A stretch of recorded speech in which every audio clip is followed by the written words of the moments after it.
During the week it's kind of slow. The weekends you'll get 200 or 300 people, coming in and out. I hated to see the park close. Prior to them closing it, there were 2 other employees. I'm the only park manager remaining here at Alabama State Park.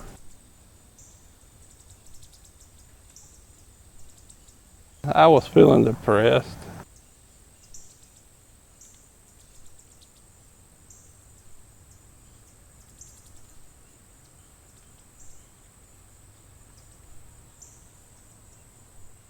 Recently, I'll run into a friend that I haven't seen in a while, and they'll say, "How are you doing?" And I'll say, "I'm doing a lot better than I was this time last year." A year ago this time, we didn't have a budget. We had just been through a failed legislative session. The budget was not resolved.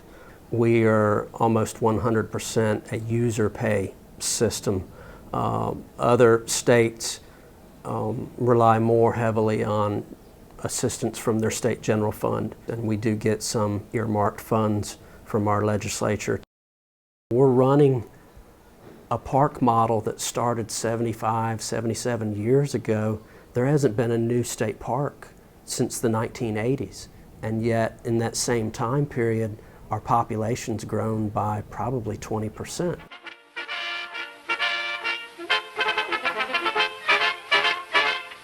The state parks in Alabama had their beginnings in 1939. Chehaw State Park was our first park. Many of our parks are tied to the Civilian Conservation Corps, the CCC, which was a federal program during the Great Depression. Birmingham, metropolis of Alabama, population more than 250,000, is called the Industrial City Beautiful. From that program, there was planning, design, and physical labor that created many of the original features in the state park system, the infrastructure, if you will, of the earliest parks. For thousands in this progressive city where congestion in living and traffic conditions is increasing, the need of state parks is urgent.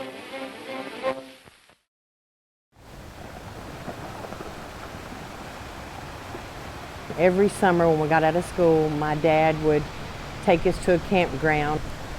I learned how to water ski, swam, just was always outdoors all summer.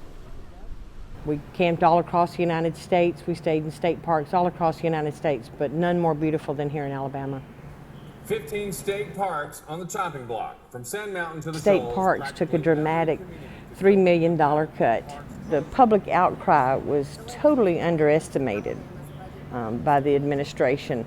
I don't think they understood how much people love their state parks. State agencies across the board got cut, but the phones lit up when it came to state parks. A bill was passed that allowed money to be transferred from certain departments. The parks have always been funded off the dollars that they make, that they earn within the park. So it was frankly ripe for the picking for a lot of lawmakers.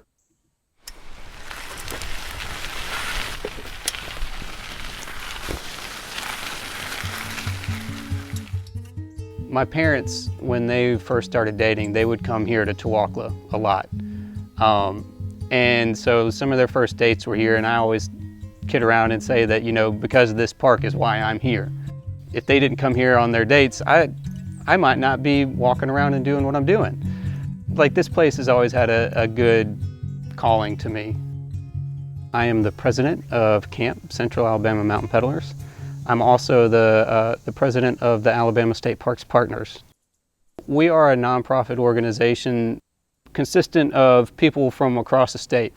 We felt like it was time to have an organization that supported our state parks. So we wanted to be able to help spread the word about what's going on in our park system, the budgetary issues going on with our representatives.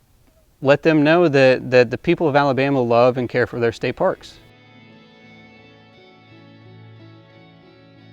Alabama is the crown jewel of biodiversity in the eastern United States. Each of the state parks contributes something unique and different to the overall protection of biodiversity in the state. We have, for example, at Oak Mountain State Park, we've got sandstone glades embedded within montane longleaf pine ecosystems. There's a species of oak tree there that's not found anywhere else in any other states. It's unique to Alabama.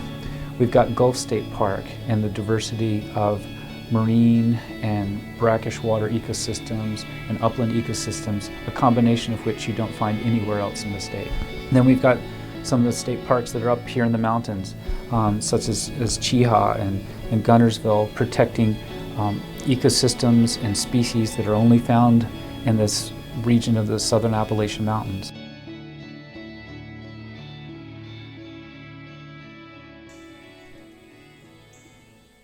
Well, I grew up here in Alabama and here in Marshall County, and I did grow up going to state parks, particularly Lake Gunnersville State Park.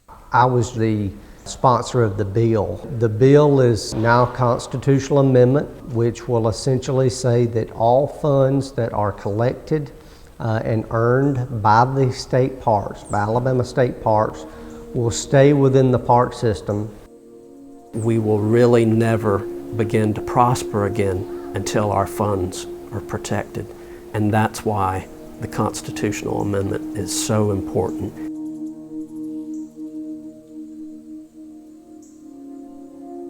Coming from somebody that's volunteered a lot of time in a state park, imagining all that time and all that effort for nothing, going to waste, because you'd no longer have access to the park in which you spent so much time working towards. You know, there's got to be people in every single park that volunteer their time, that love and care for their park, that would just be crushed. Well, we felt very sad about it. State parks are there belonging to the people. They belong to everybody. And they should be maintained and revered because they're wonderful. Alabama citizens deserve more public lands to enjoy the wealth of beauty that we have in this state. Compared to the 8 southeastern states, we are dead last for the number of state parks, the number of state parks per capita of state citizens, and the number of state parks relative to state size. So no matter how you stack it out, we're dead last. It's the means by which you can access the state's natural resources without being a landowner. There's a diversity of those settings through the park system so that you get to have the beach experience and the creek experience and the big lake experience and the mountain terrain experience.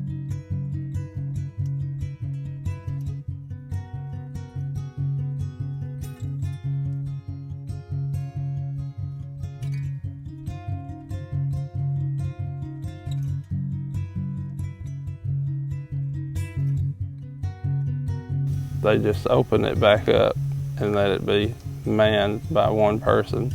And the maintenance, a lot of it's done by volunteers coming in and doing different things in the park. I was excited, yeah. And I was just keeping faith that it would become, you know, a county park, and it did. People need to stay in contact with nature in order to appreciate it, to love it, and to protect it. If they do not have opportunities to encounter nature, to enjoy nature, then it will disappear from their lives and they will no longer advocate for its protection. I want to see us living in a sustainable, happy harmony with our natural world, where we're meeting the needs of people as well as the environment.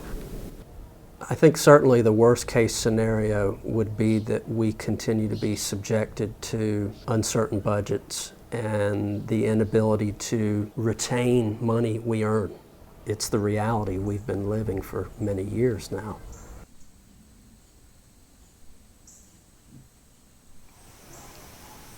I just think nature's great, the way everything works.